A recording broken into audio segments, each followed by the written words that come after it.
Ladies and gentlemen, we are live here Friday night. I know it's a little later than I expected, but I'm busy guy. So we are live tonight. And before we get to the show, I am brought to you guys by Sleeper Fantasy, the number one fantasy, for picks on Sundays, man. It's pretty cool if you want to go and make your weekly picks. You set your lineup and boom, you got a chance to win money. We all know how it works.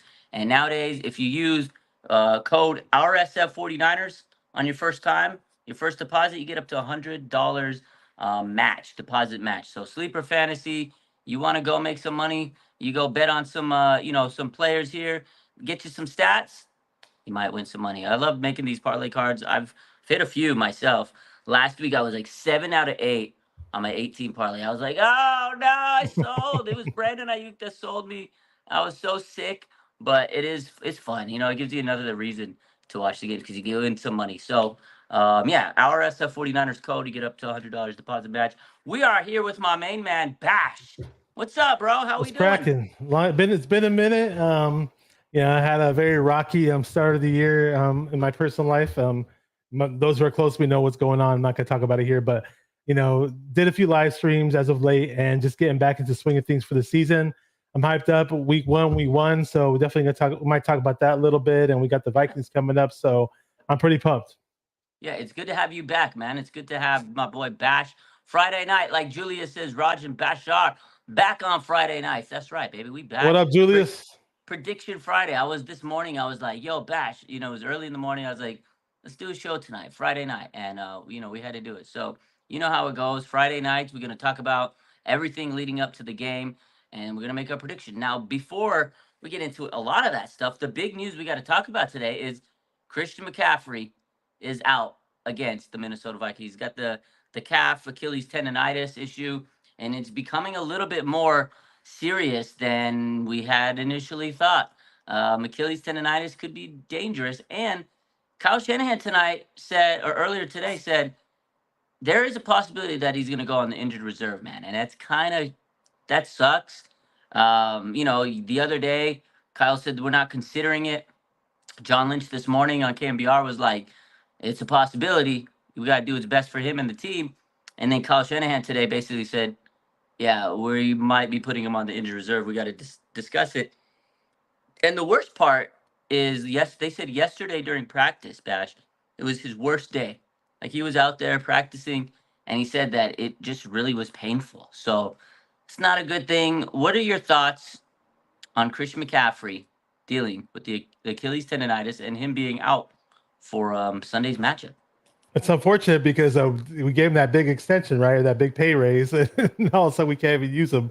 And sure, we'd much rather have him when the games really, really matter. Sure, every game matters from here on out. I get it. But, when the postseason down the stretch, we want him to get right. But, yeah, just the other day he was practicing. I was like, okay, cool. He's already coming back. And I was thinking last week, I didn't even expect to see him practice this week. I was thinking last week, you know what, Jordan Mason's balling the F out. It doesn't make sense to rush TMC out there, even if he is possibly healthy. Why not just sit him anyway? So I thought they would sit him regardless, but now we're getting to little shaky waters here, So I don't know. He might go in IR. That's not good. Yeah, I know it's not a good thing, and I figured they'd keep him out the next two games because they're playing on turf. That's what Parag was telling me last week when I was at the game, and he's like, yeah, the next two games are in turf. It's kind of dicey business, and I thought about it. I was like, oh, he's right. Turf. Achilles, that's not good. You probably want to hold him. I thought maybe 2 weeks out, but now they're talking about injured reserve, which would be 3 games at least plus this week, so 4 games. And now I'm thinking about it. I'm like, man, as much as we love Jordan Mason has exploded on the scene. He's taken over as he should, and he's getting his chance. He's getting all his flowers. Like, shout out to Jordan Mason. He's doing it, and we've all believed in him. But at some point, you need your guys. Christian McCaffrey was the reigning offensive player of the year. Jordan Mason's a great player, but 28 carries last week. Can he sustain that? Is he going to take a beating, get ran to the ground, and then not be able to do anything? Can he sustain that? That's hard to know.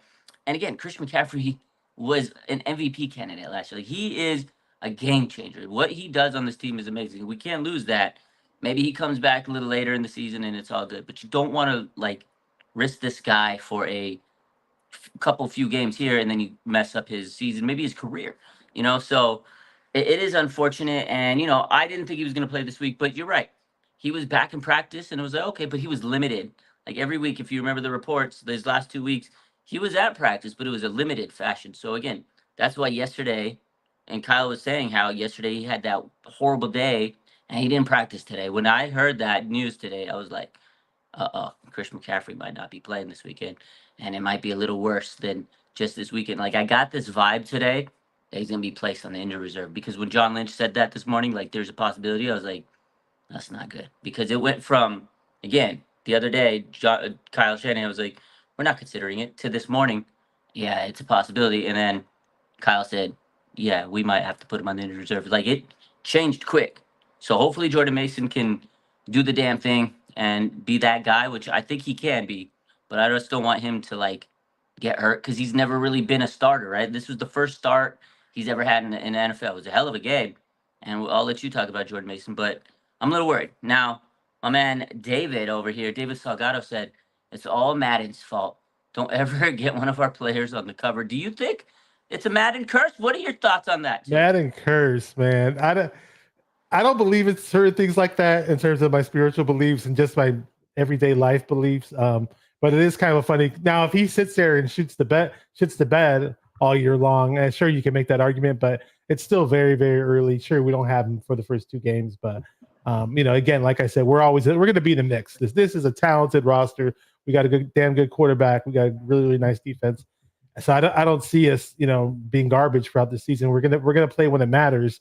And I'm really, really hope that CMC is going to be there. I'm pretty sure he should be there when it really, really matters. Rest him these few weeks. Really, really quick, because you mentioned Parag. I think Parag needs to get his flowers. If you don't mind, I want to give Parag a big shout out.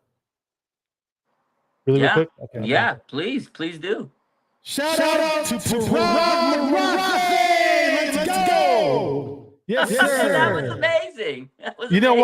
why? You know why though? Because the fan base was freaking out. Why did we take so long? We never signed our players. We're never going to sign Ayuk. We're never going to sign Trent Williams. We didn't sign, they're complaining the whole offseason about Parag. And what did he do? Okay, he got everybody signed. I get it. It took a long time. I totally understand that.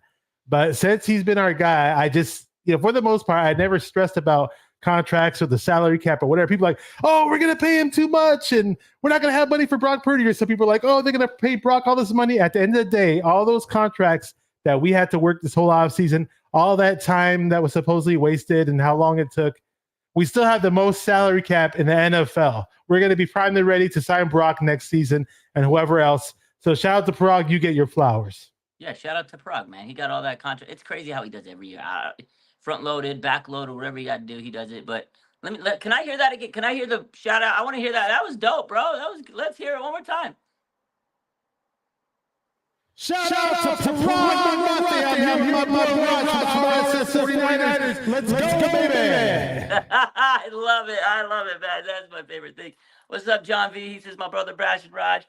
I love that, actually. John V over in Ohio, man. That's my dog right there. That's my guy, man. So Flood says, are you guys good with Debo getting 8 touches at wide back, or should they try to limit him at wide back? So what do you think, Bash? Should they limit Debo Samuel at wide back? I think they should, because guess what? I know he's good at it. I know he's great coming out of the backfield, but you don't want him to get hurt. You don't want Debo to get hurt, right? You don't want him to get ran into the ground. I get it. He can play those, running back kind of variations, the wide back. He could come out of the backfield and make some big runs, jet sweeps, whatever you want him to do. He's so dangerous. Debo's a guy that you put the ball in his hands, he's just going to go out there and score a touchdown or get into open space, and he's slithery. Like people say, oh, he doesn't run routes. It doesn't matter. You put the ball in his hands, however you got to get it to him, and he's going to, take the ball 50 yards, 30 yards. But if he's having to like go through the tackles and run up the gut for a yard or two and he's getting unnecessarily hit, I don't like it. What do you think? Bro, I was freaking out at home for a minute. I'm like, why are they running this guy like he's Jerome Bettis? I remember one season they were doing that at points in time. It was like, we dress, obviously CMC's out. I get it. But Jordan Mason was balling. And if Jordan Mason needs a breather, why not get Isaac Guerrero some touches? I heard Patrick Taylor had this great camp.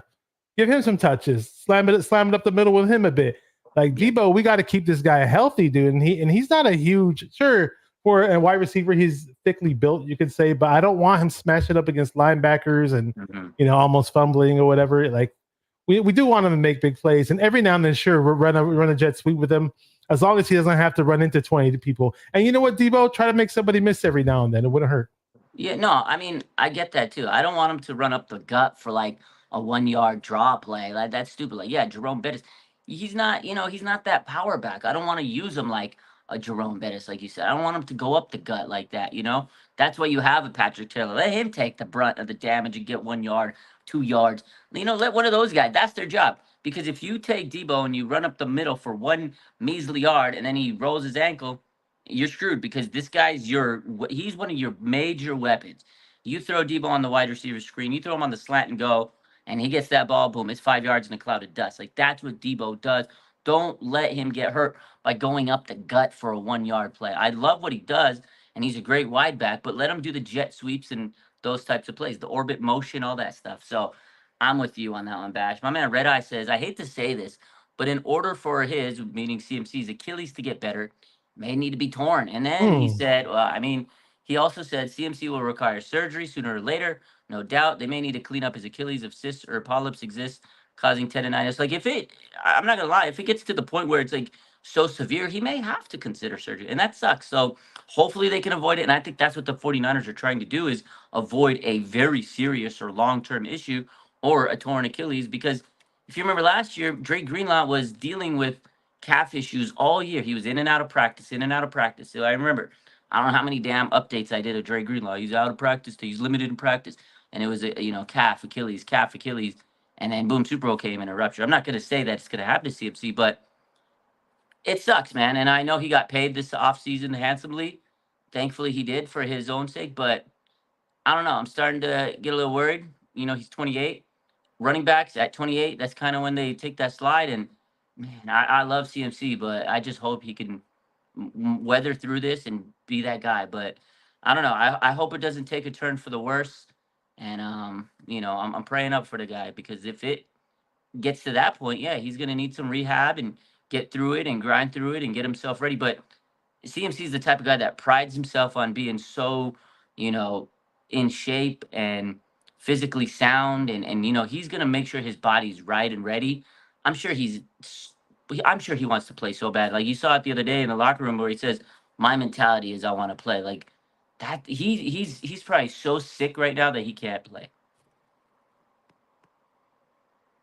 Yeah, I was gonna say, I don't know if Red Eye is a doctor or he works in the medical field. It sounds like he's pretty knowledgeable. I know you work in the sports medicine field or training field, and I guess I'm assuming you agree with him. But yeah, I'd hate to see him tear his Achilles. That'd be horrible. When you I tear know. your Achilles, you're just never the same athletically. And shout out to Drake Greenlaw. I don't know what his recovery looks like, but we'd love to see him come back at full strength. I just don't know if it's going to happen this season. Though.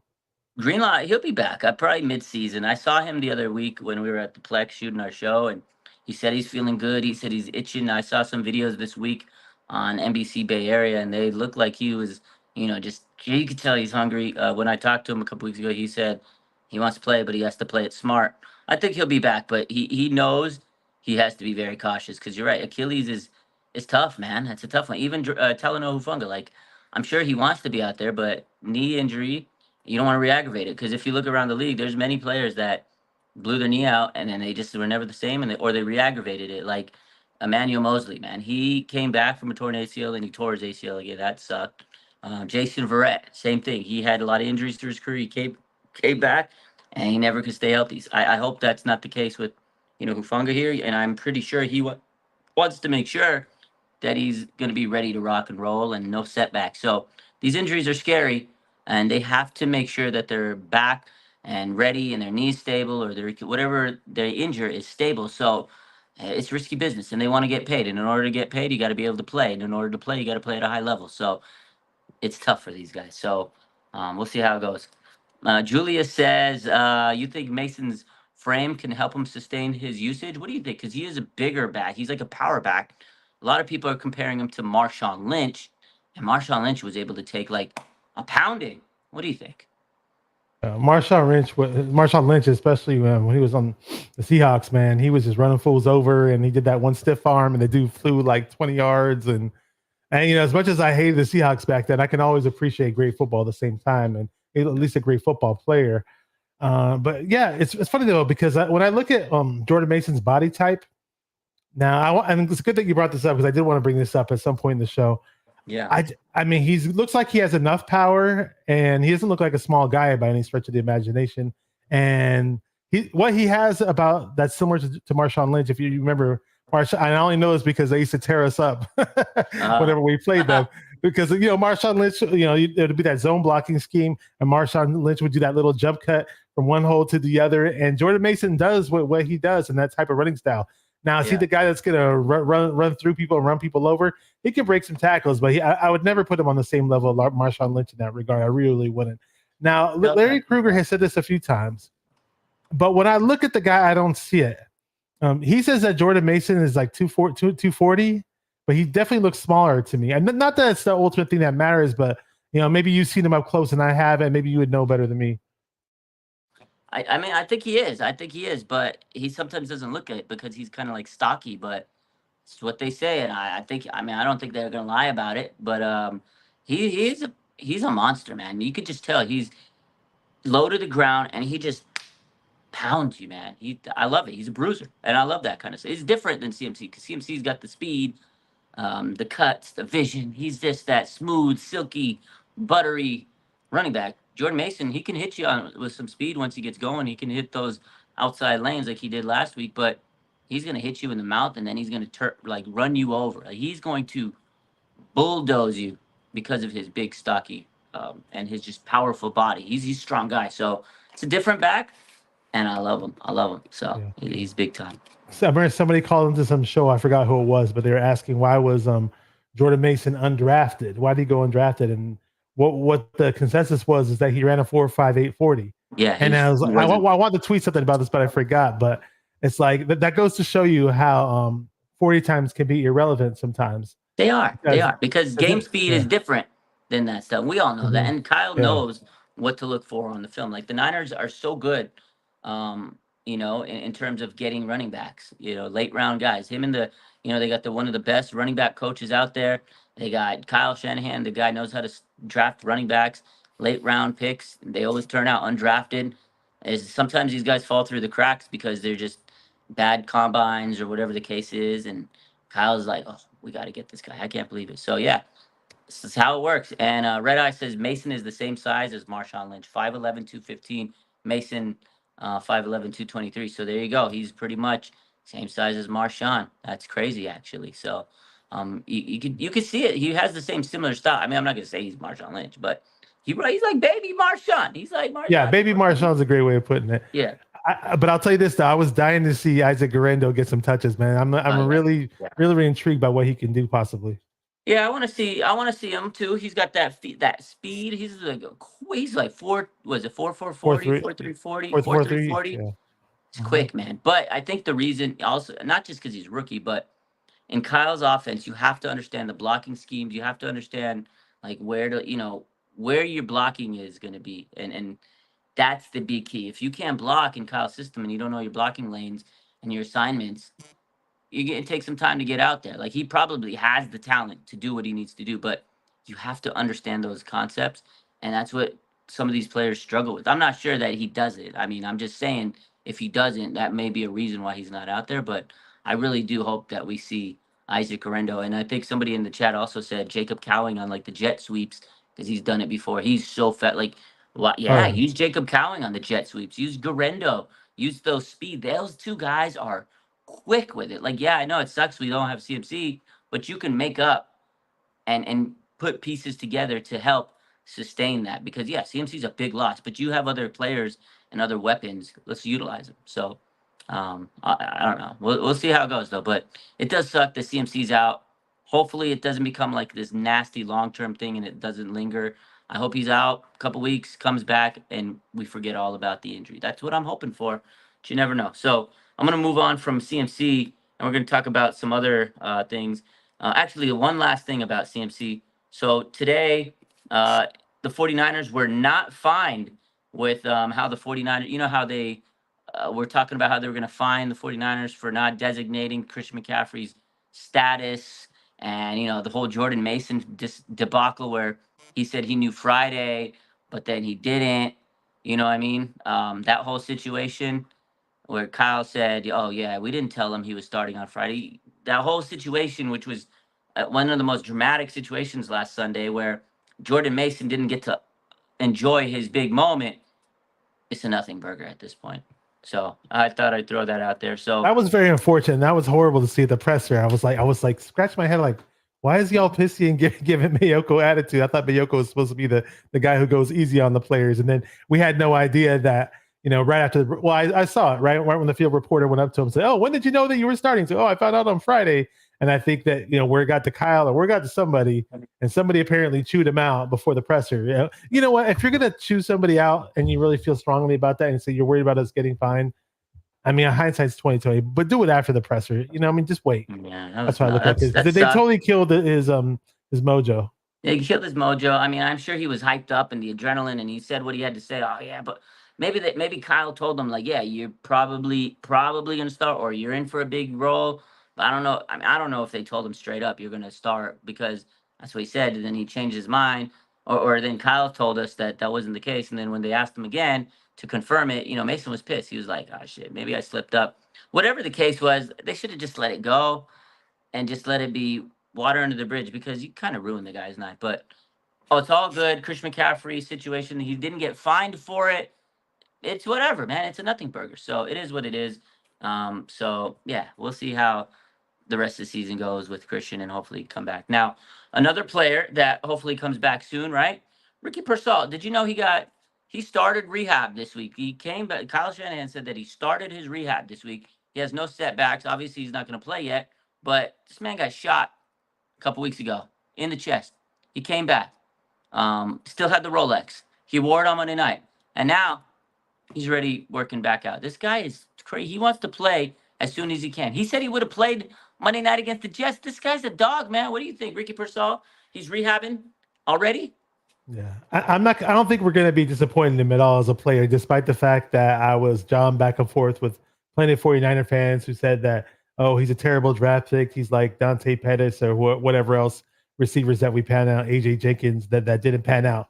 I don't know, man. I heard some good things about him. The little he was in training camp, he was looking good in terms of Mm. route running and separation Mm-hmm. and all that. And I think it's going to be another nice piece to this puzzle. Right, we could potentially have the greatest Niner wide receiver core of all time. He I mean, might. it's a bit of a jump to say that because we had Jay Rice and To. I'm just saying, as a collective group, I mean, if you're 5 or 6 guys deep, I mean, all these guys can ball out potentially. So I mean, we all like what Jacob Cowing can do, and yeah, it's gonna be very interesting. Now, I loved it when Pearsall was on the field and he hugged the cop. Mm.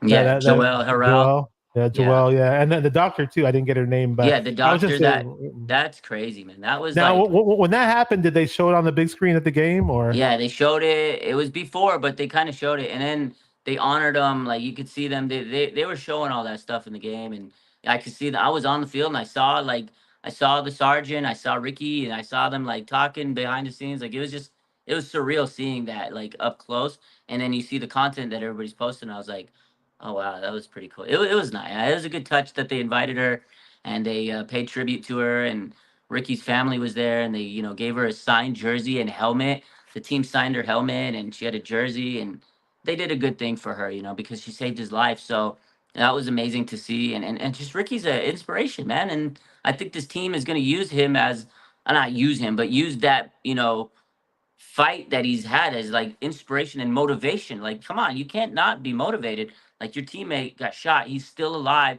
and he's ready to play for you guys. Like that should make anybody be like, dang man, I gotta get ready. I gotta get up. Like if you got an injury, get better because this dude got shot and he wants to play. Like John said, he can't heal a paper cut, bro.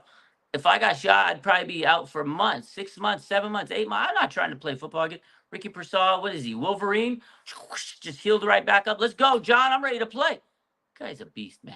It's absolute beast. So. What is the deal with his shoulder though? Have you heard it? I mean, I know you said that he was rehabbing, but is his shoulder getting better or what are they saying So about he it? did have a sublux shoulder. That was something he had to deal with. But he's healing the chest wound and he's healing the shoulder. He's rehabbing it. I mean, that's something he's been dealing with for the last couple of months.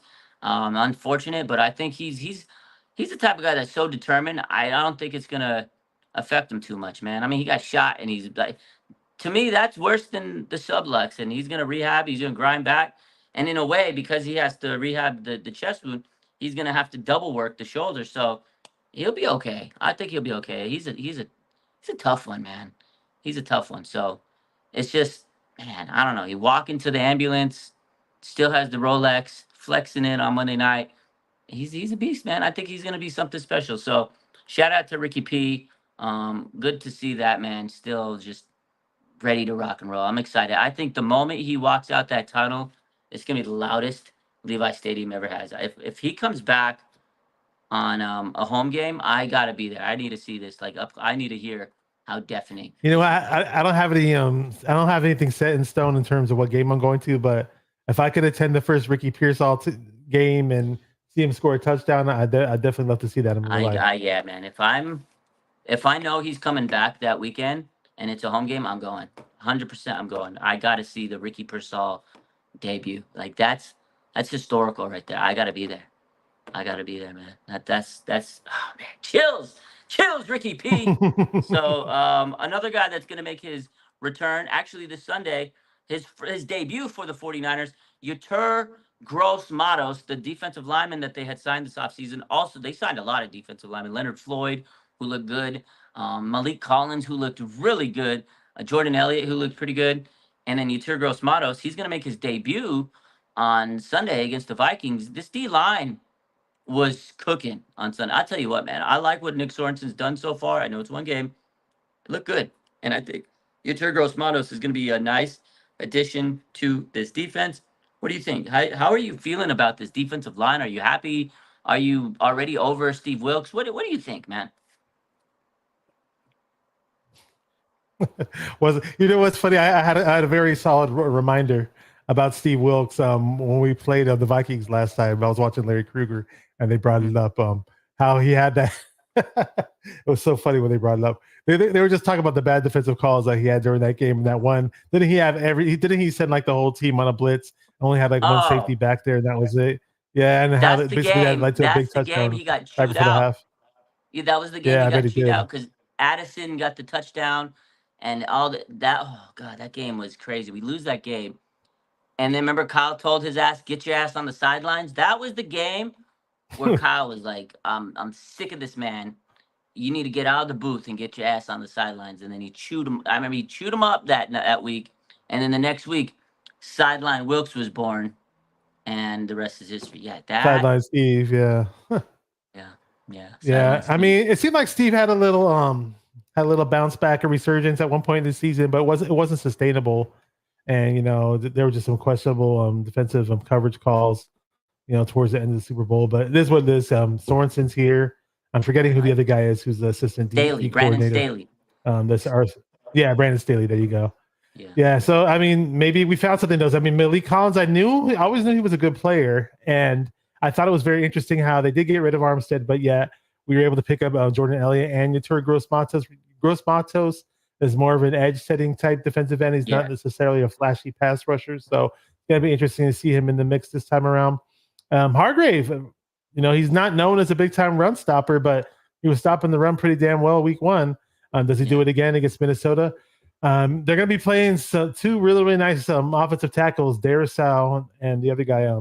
Who's the other offensive tackle? It is right here, Brian O'Neill. Yeah. So, yeah, I mean, in the middle, their O line is kind of thin, so to speak. They didn't really the guys in the middle, the guards on red, especially Ed Ingram. He didn't really do too well for yeah. Minnesota. So maybe our guys feast him, And Fred, and as far as the linebacking core behind the D line, and Fred Warner looked amazing out there. He looked possessed. So it's He gonna be a lot of fun to looked. see this defense.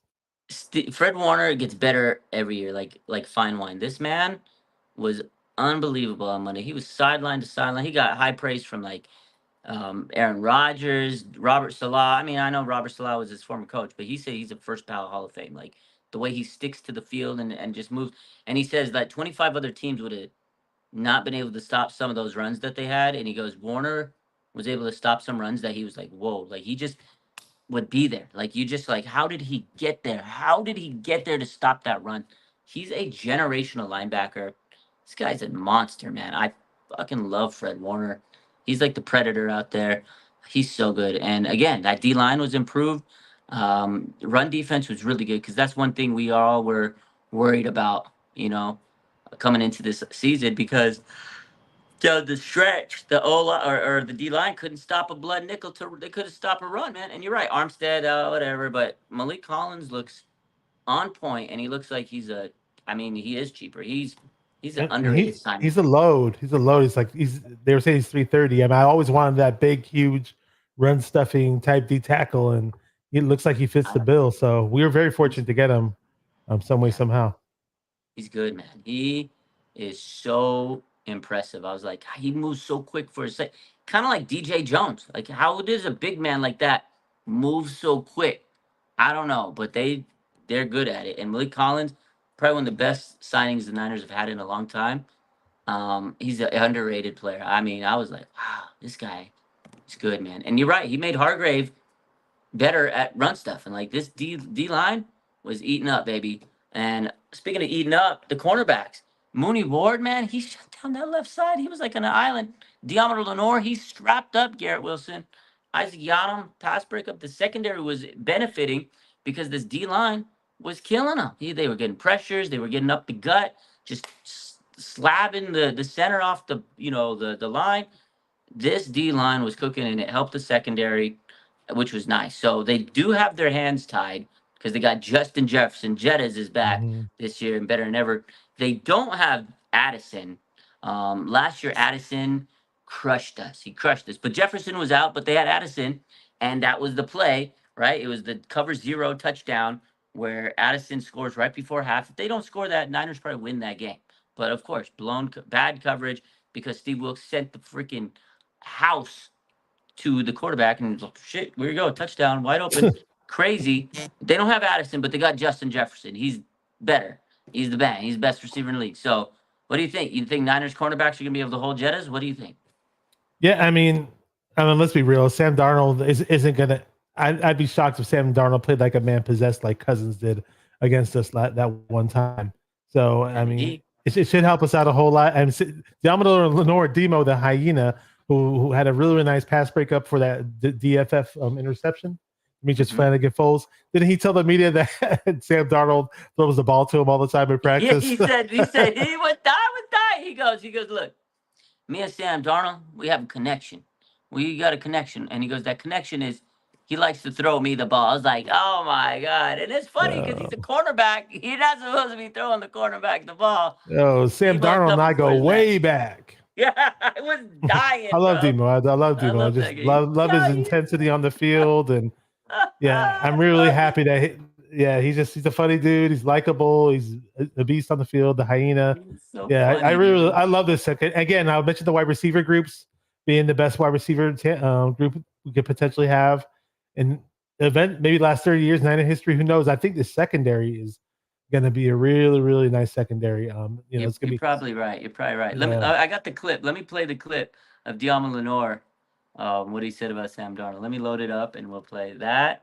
This was my favorite clip of the week. I was like, God, Diamond Lenore is so funny, Let's man. go. Just yeah. Hold on, it's still loading up. But yeah, Demo is a beast. Breakout season. Here we go. Here's the clip, ladies and gentlemen. I think I win that for sure. I believe I win because, me and Sam, we didn't have this connection. This connection. He likes to throw the ball to me. So this week, coming, and he know it. But I know he's a talented player, and he's gonna come ready to work. And I know how he prepared. He gave us great looks. When he played here with us. Just taking over the scout team, he was throwing dimes. So I know it's gonna have to be tight, sticky covers. He said he was throwing dimes. Demo was throwing shade at him. He wasn't throwing no fucking dimes. I Darnold love Demo, man. Dimes. Daddy, it was Sammy You know, Dimes. and you know what I can't get out of my head is when they said that Sam Darnold looks like a Lego character. I could never get that out of my head Oh, he when I see kind his of does. face. He does look like the Lego. Oh my God. Oh man. That's funny. But Oh we my do God. obviously do have to worry about Justin Jefferson. I know Addison's out. Who they got as that receiver now? I can pull it up really quick. Honestly, yeah, pull it up. They got Aaron Jones Jalen at running back. Naylor. Jalen, Okay, don't I'm call not. me Jesse Naylor. I'm not worried about him. I'm not worried about him. Watch him go off. Justin Jefferson is the man you got to worry about. Fred Warner today, he was this week he talked about it on the Rear View podcast, and he says they got to worry about Jettas and Sammy. He said Sammy D, Mr. Sammy D. He's just trying to be nice. I mean, we'll see. I'm not gonna sit here and trash Sam Darnold. He was a former Niner, but we know what Sam Darnold's on about. Last week he crushed the Giants. Everybody's like, "Oh, Sam Darnold." He was like, I think him and Brock Purdy were the number 1 and 2 rated PFF quarterbacks of the week. But again, Sam Darnold played the Giants, so now he plays a real defense. We'll see what he's made of. Jefferson. Oh, look, Red Eye said he only had 59 yards versus the Giants. Whoa, I think he'll go off this week. I think he's he's going to make those fantasy. He's got to make it up for the guys that have him on their fantasy team. Yeah. Nick Bosa said that the Vikings are a better team than the Jets. Yeah. And of course he's going up against them, Darrisaw and their other tackle. So their line is good. Yeah. They got their work cut. Niners D line's got their work cut out because the Vikings do have a really good line. They got a good running back. They got some good receivers. Listen, the 49ers have not beat Minnesota in Minnesota since 1992, Bash. 1992. I was 8 years old. Okay, I was in high school actually. The two games that stand out as far as the ones that pissed me off the most, the Brett Favre Hail Mary pass at the end. Yeah, I forgot who it was. We had some sorry corner whose name totally escapes my mind for good reason. Brett Favre was Brett Favre on that play, and we suffered from it. And then the time we lost when they had Christian Ponder, those two times stood out the most. And obviously last year, obviously. The Christian Ponder one. That was a disgusting one, man. Yeah, we got to break that streak. We got to break that streak. Some bad losses. We got to end that streak, man. It's a good time to. I posted that the other day and blew up, and everybody's like, "Yeah, we got to beat in this streak." 1992, bro. Some of these people weren't even born. Instagram wasn't even a thought. My man, the internet wasn't. The internet didn't. I know, bro. We weren't even on dial-up internet. We weren't even on beep. There was a dial-up thing. It wasn't called the internet. It was just AOL, and you literally went through their protocol, and you could search a couple of news updates on it and stuff like that. And that was about it. Wow. Like AOL before dial. I didn't even know that existed. It was an AOL subscription service, but there were literally no other websites. It was just their little protocol. Yeah. All I knew back then was probably Oregon Trail. You remember you had a little Oregon Trail. The internet looked like that back then. That's what it looked like. That's how Oregon Trail, bro. You had Mary died of typhoid. Everybody on your group that you're sitting there hunting buffalo to survive. I love that game. That was my favorite game growing up. Shout out to Oregon Trail. If you were an old school kid like us, Oregon Trail, man, you played that. You couldn't wait. If you were in class and you had computers and they let you play Oregon Trail, it was a good day. You used to play on those old Apple computers with the brown Apple computers with the big punchy keyboards. Yeah. Really quick, I want to talk about Purdy because he had a decent game, but he left a lot out on the field too. And I get it; it's week 1, and other players did too. But if that's Purdy's bad game, and he still got a lot of props from people in the NFL. Watch out for Purdy this season is all I gotta say, man. Yeah, this whole he's already hit his head on the ceiling. This whole he's not worth what Dak got paid. Just watch out for Purdy. No, I'm telling you, he's gonna be so good. Like last week wasn't a bad game. People are, but he didn't have any turnovers. They moved the ball. They scored 32 points. They just had unfinished drives. Ayuk. They got the field goals, and Ayuk dropped if Ayuk doesn't drop it, he has at least a touchdown last week. Okay, there were some drop passes. But let's talk about some of the dimes. He threw a dime to Jennings, dime to Kittle, and an absolute dime to Kyle Juszczyk. I wish he would have scored. He was so close. He was very close. Ooh, that was a beautiful pass. Like pressure. And he didn't have to put all his arm in it. He was just like bloop, and it just flew down. Bloop, bucket. He dropped it in the bucket, man. He dropped it in the bucket. I loved what I saw out of it. So Purdy, if that's his bad game, watch out, ladies and gentlemen. He about to cook it up. But again, like I said, they had 6 field goals. Shout out to Jake Moody. This man's gotten slander since he got drafted. NFC Player of the Week, the Special Teams Player of the Week. NFC Special Teams Player of the Week, Jake the Leg Moody. Put some respect on his name, man. Yes, sir. Yeah, he deserves it, man. Jake, if you're watching, great game. Hopefully we don't have to use you too much, though, because I only say that is because when we get down to the 20, I do want to punch those in for touchdowns. But in the NFL, you're going to get in those moments where you got to kick field goals when they matter. And it's always great to have a kicker who's clutch and who can make those type of kicks. And during the game, speaking of special teams, I tweeted this out, and I'm still doing it. Maybe it's because of me. Maybe it's my fault. Maybe I'm just lazy when it comes to football.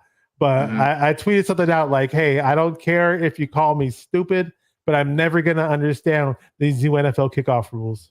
I know. I don't like it. It's weird. It's weird to me. But I don't know. Maybe we'll get it one day. I will say this, Moody, that type of game today will just build confidence. It's going to motivate him. It's going to continue to build his confidence. That's what he needed.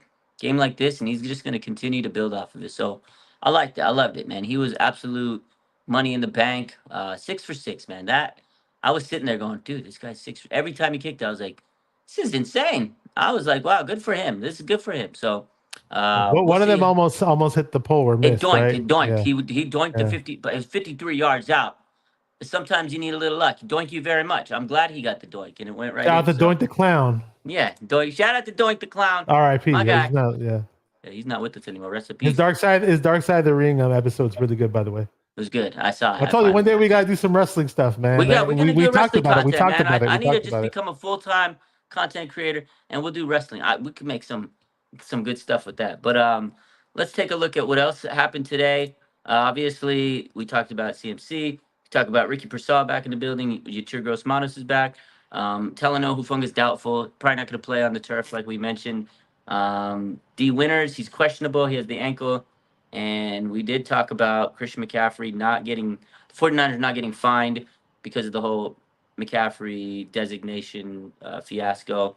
It doesn't look like there's too much other news from today, but through the week, is there anything that we haven't said that you want to kind of cover here, Bash? Really, really quick, you said that we didn't get fined. That totally sparked a memory in my head when Marshawn Lynch said, "I'm just here so I don't get fined," and then everybody's calling Jordan Mason the big, mini Marshawn or whatever. So just thought that parallel was interesting. Anything next else? time Mason, next time he should just go to the presser and say, "I'm just here so I don't get fined," because he doesn't like the media, just like Marshawn Lynch. I know, right? He was all, "I hate it when you guys ask me those questions." Yeah, he was like, "That's why I don't like talking to the media." You know what they were saying? That reminds me, because a lot of people were blaming Shanahan last year, like, why isn't Jordan Mason get more carries, get more touches? And I get it. Every time he ran the rock, he produced, and like, why isn't he out there? But the whole thing was like, from what I understand, was they were saying in film room with Bobby Turner in film room, he wasn't answering the questions from Bobby properly, and just certain things. And I think he even told the media that he needed to grow up. He needed to grow up and mature. And so I guess it's all part of the maturation process. And we're very happy to have an undrafted guy. Really quick, Juwan Jennings and Banks, I mean, how are they coming along on their injuries? Banks and Juwan Jennings are both not on the injury report, so they're back this week. They're good. Okay, good to hear. So they're good. Yeah. Real quick. So yeah, you're right. In terms of match, and that's what I said. Like these rookies, it's not just like they might be talented, but there's so much they have to learn. Like I said, the blocking schemes, how to talk to the media. Like those are things that you just have to understand and grasp, and you don't just get it overnight. Like, yeah, Jordan Mason's a great player. We love him. We wanted him to get this opportunity. But now, when there's 100 microphones in your face, you're kind of irritated. But you have to understand how to be able to be professional in that area. Like he needs some PR training. It's not a bad thing. A lot of players need that. They don't know how to.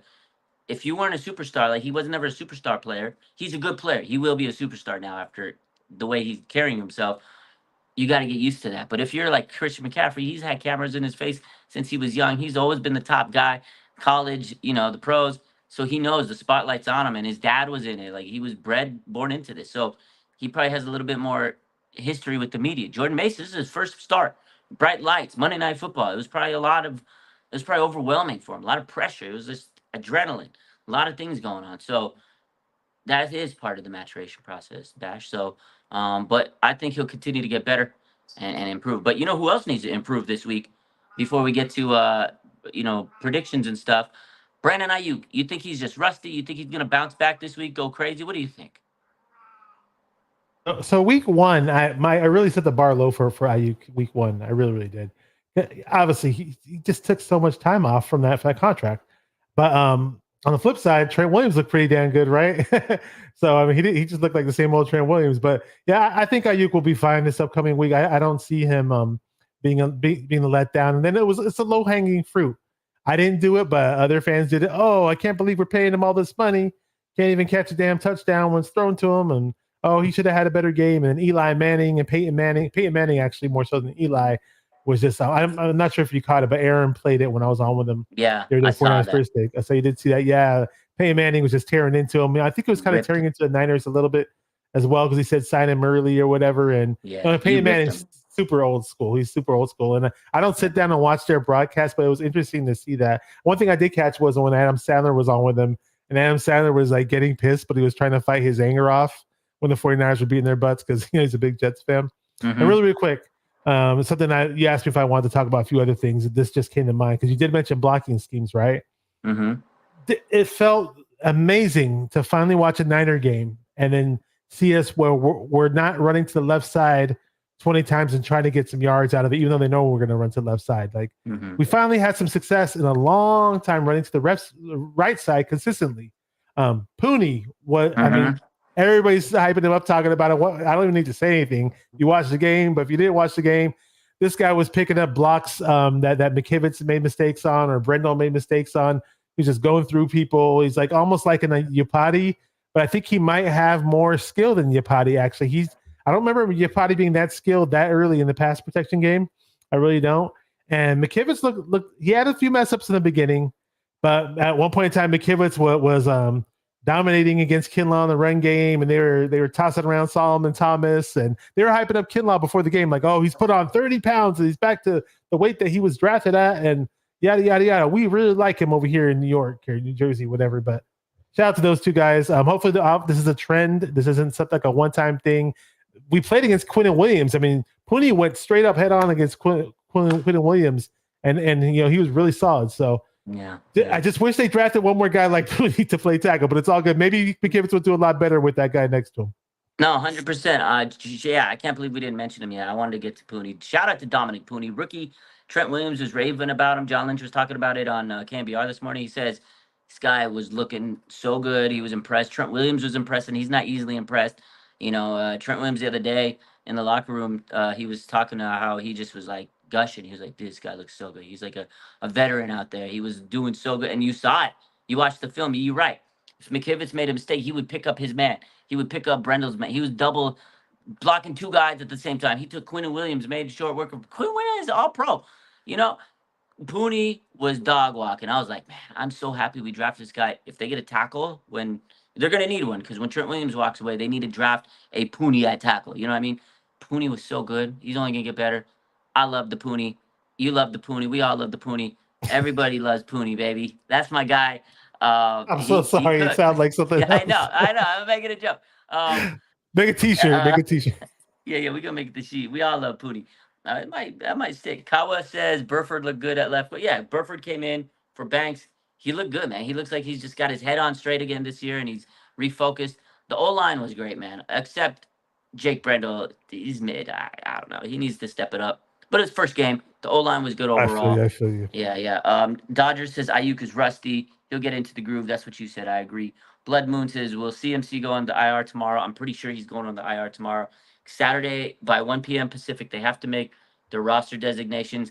I'm guessing they're going to play CMC on IR. They'll probably pick somebody up, practice squad, elevate them. They're going to do all that transactions tomorrow. We'll probably get that news tomorrow, I'm guessing. So that brings me to this week. Bash, who are your X factors? Who's stepping up? What's your prediction? What you got, my man? Who is stepping up? I want to see Bosa get to Sam Darnold.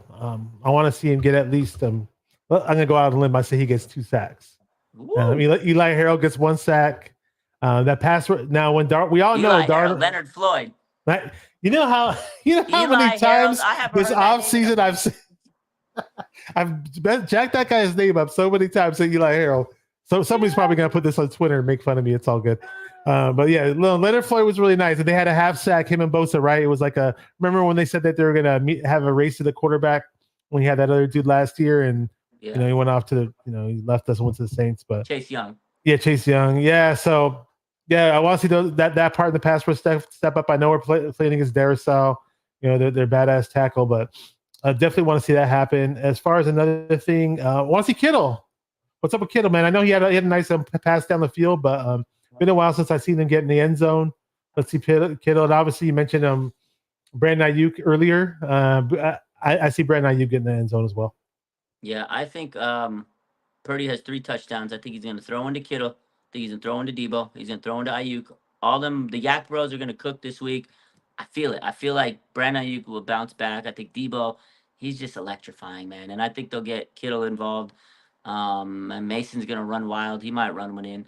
It's 4 touchdowns right there, plus a field goal. They got 31 points coming off that. Right, I got them at least 30. I got no 34 points. I got the Niners scoring 34, and I got the Vikings dropping 17, 34-17. Niners gonna blow them out. Bloodbath, baby. Justin Jefferson will probably get a tutty. He's good. But I got the Niners wiping the floor. We get that victory in Minnesota. First time since 1992. And I got Bosa getting the sack. I got my man, Diamo Lenore. He's getting the sack. Because you know what? He has a connection with Sam Darnold, where Sam Darnold throws him the ball, ladies and gentlemen. And Diamo Lenore is getting that pick. And it's going to be great. And then after the game, press conference, he's going to say, yeah, I told you Sammy D likes to throw me the ball. That's my prediction. There you go. You know what's funny is that I had just typed up my score prediction while you were talking just a minute ago, and I didn't hear, you didn't get to that point yet, but I had 28-17, really close. Okay, 28-17. We're close. We're close. I got 34-17. You got 28-17. I love it. Everybody in the comments, drop your predictions when the video goes live on YouTube. Drop your predictions in it. Give us some comments on the post. Make sure you guys like, subscribe, all that stuff. I don't know. What do you think overall? I want to answer you this question. Tyler says, what are your thoughts on CMC coming back week 7 to go up against the Jets? When do you think CMC's coming back? Not the Jets, the Chiefs. When do you think he's coming back? Do you think he's going to miss 4 weeks? Do you think he'll miss longer? What's your overall prediction on that? I'm eyeballing he misses 3 games. That's what I'm eyeballing. So okay, so yeah. Well, 4 because this game plus 3. Yeah. So well, that takes us. Yeah, there you go. Well, I mean, I think he'll be ready week 4. Put it that way. So he misses the first 3 games and plays week 4. Okay, so John Lynch is in the chat. John Lynch says 42. Will they? So in that case, they won't put him on injured reserve then. I don't think so. I'm crossing my fingers they don't. So I'm just feeling more optimistic about it. Okay. I think they're going to put him on injured reserve tomorrow, and he's going to miss 4 games, which one is this week. So technically 3 other games. I don't know. That's my take. We'll see. It's a smart thing to do in terms of it's always better to be safe than sorry. I do get that part. Yeah. But something tells me he wants to get on the field and as well. So, and just because he wants to, you can't rush him. True. Yeah. And I think if they do that and they need a running back, Matt Breida will be back with the Niners. They got to get the Cheetah back. The Cheetah. A lot of Niner fans wanted us to sign on Frank Gore Jr. when he was available, when he got released. I'm not sure if they can still do it. He's on the practice squad. They can snatch him. Poach him. But I think Breida, he's older. He knows the system. He's a veteran. I love Frank Gore Jr. because he's Frank Gore's son, but he's never played a minute in the NFL on a regular season game, and he'd have to learn the system. It just makes more sense to get Matt Breida because he knows the system. So they're gonna get Breida back. I think so. We got some question. My man Tyler says Brock Purdy is better than Tua.